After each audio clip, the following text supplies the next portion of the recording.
इंसानी हकूक़ के आलमी दिन पर भी इसराइल की जानिब से गज़ा में जंगी जराइम का सिलसिला जारी रहा। इसराइली फ़ौज ने गज़ा में गुज़श्ता 24 घंटों में 250 से ज़ायद हमले किए।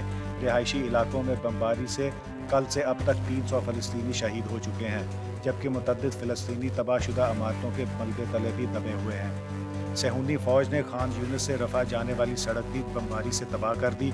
अस्पतालों और एम्बुलेंस पर भी हमले किए, जिसमें 2 तिब्बी कारकुन शहीद हो चुके हैं। इसराइली मीडिया के मुताबिक इसराइल ने जंगबंदी के खात्मे के बाद गज़ा में 3500 अहदाफ पर हमले किए हैं, जबकि जंग के आगाज़ यानी 7 अक्टूबर से अब तक इसराइली अफवाज ने गज़ा में 22,000 अहदाफ को निशाना बनाया है।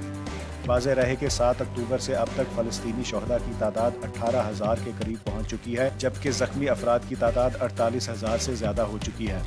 गज़ा में इसराइली बमबारी से शहीद होने वालों में 8,000 से ज़ायद बच्चे शामिल हैं, जबकि हज़ारों अफराद लापता हैं, जिनके मलबे तले दबे होने का खदशा है। इस हवाले से फ़लस्तीनी शहरी दिफा का कहना है कि मलबे तले दबे फ़लस्तीनियों को निकालने में शदीद दुश्वारियाँ हैं। दूसरी जानिब अक़वाम मुत्तहिदा की इमदादी एजेंसी ने कहा है कि इसराइल का मंसूबा फ़लस्तीनियों को गज़ा से मिस्र में धकेलना है। इमदादी एजेंसी ने अपने बयान में कहा है कि इसराइली फ़ौज की शमाली गज़ा में तबाही इस मंसूबे का पहला कदम था। एजेंसी का कहना है कि जनूबी गज़ा से फ़लस्तीनियों को इनखला की धमकी इस मंसूबे का अगला कदम है। जनूबी गज़ा में 19 लाख फ़लस्तीनी बदतरीन हालात में फंसे हुए हैं। इमदादी एजेंसी के मुताबिक इसराइल की फ़लस्तीनियों को मिस्र में धकेलने की कोशिशें जारी हैं। अगर यही सूरत हाल रही तो ये दूसरा नुकबा होगा। गज़ा की सरजमीन फ़लस्तीनियों की नहीं रहेगी।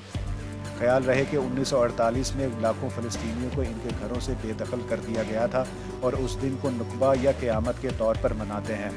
एक इसराइली अखबार की रिपोर्ट के मुताबिक इसराइली फ़ौज गज़ा में जानबूझकर आम शहरियों को निशाना बना रही है ताकि वो हमास के ख़िलाफ़ बगावत कर दें।